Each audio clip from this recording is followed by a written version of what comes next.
हाँ बोलिए। चलोगे साहब?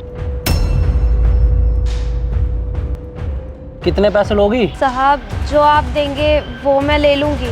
अच्छा, मैं तुम्हें बस 3,000 रुपये दे सकता हूँ। अगर तुम्हें सही लग रहा है और समझ में आ रहा है तो चलो बैठो। ठीक है साहब, आप जो भी दे चलेगा। ठीक है फिर बैठो। पर साहब जाना कहाँ है? यहीं पास में मेरा एक फ्लैट है, वहीं पर चलेंगे। आओ बैठो। अच्छा ठीक है साहब।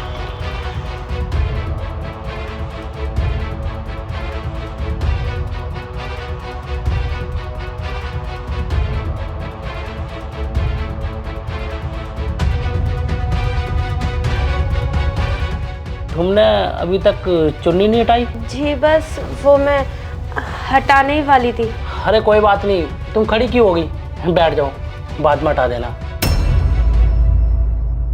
इस धंधे में तो लड़कियां छोटे कपड़े पहन के बन संवर के बाहर निकलती हैं ताकि हम ही लड़कों को फंसा सकें। तुम कैसी लड़की हो जो सूट वूट पहन के ये सब करने आई हो? वो साहब बस ऐसे ही। अच्छा, गिलास क्यों रख दिया तुमने? ये लो पियो, इसे पीने के बाद ना तुम्हें अलग ही मजा आएगा। अरे क्या हुआ? और तुम्हारे हाथ क्यों कांप रहे हैं? तुम्हें तो इसकी आदत होगी ना? साहब वो आज ना मेरा पहला दिन है इस काम का और मैं ना ऐसी लड़की नहीं हूँ। हाँ, यही तो मैं सुनना चाहता था कि तुम वैसी लड़की नहीं हो जो थोड़े से पैसों के लिए खुद को रोज बेचती हो। क्या तुम्हें ऊपर वाले का बिल्कुल भी डर नहीं है जो इस घिनौने बाजार में खुद को बेचने चली हो? क्या करूँ साहब, मुझे कुछ समझ में ही नहीं आता।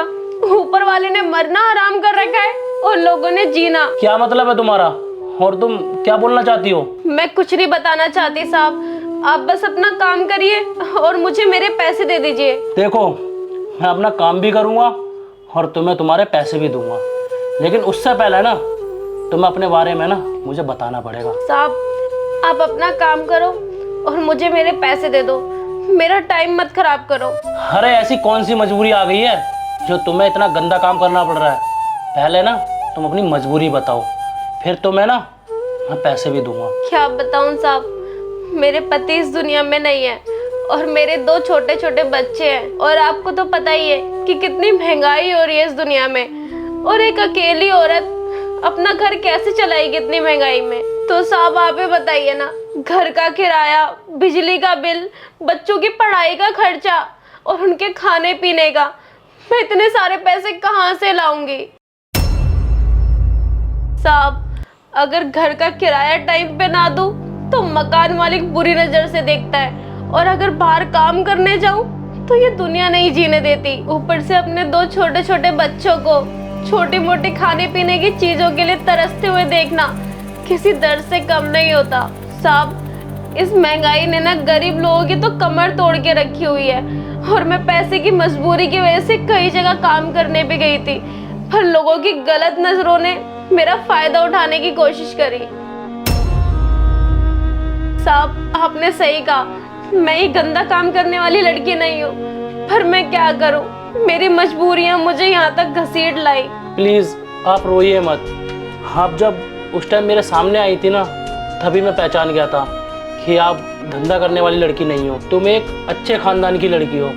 और सच बताऊं, मैं तुम्हें ना यहाँ पर इसलिए लाया था ताकि मैं तुम्हारी सच्चाई जान सकूं, और तुम यहाँ पर बिल्कुल सेफ हो, और मैं तुम्हें यहाँ पर ना कोई गलत काम करने के लिए नहीं लाया।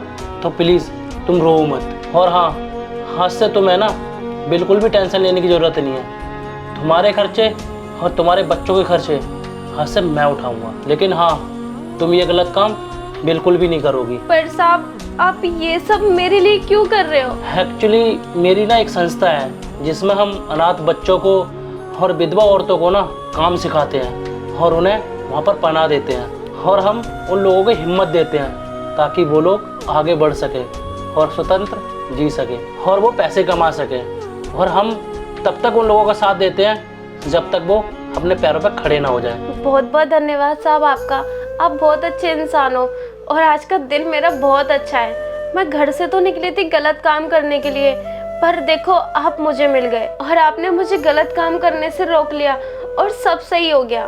हाँ, हाँ, आपने बिल्कुल सही कहा, सब कुछ ठीक हो जाएगा।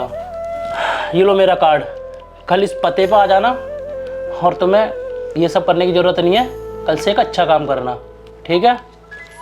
धन्यवाद साहब, आपका बहुत बहुत धन्यवाद। धन्यवाद की कोई ज़रूरत नहीं है। हम सब लोगों को ना एक दूसरे की परेशानी में ना एक दूसरे की मदद करनी चाहिए। कोल्ड ड्रिंक पियो, इस कोल्ड ड्रिंक में कुछ नहीं है, ये सिर्फ कोल्ड ड्रिंक ही है।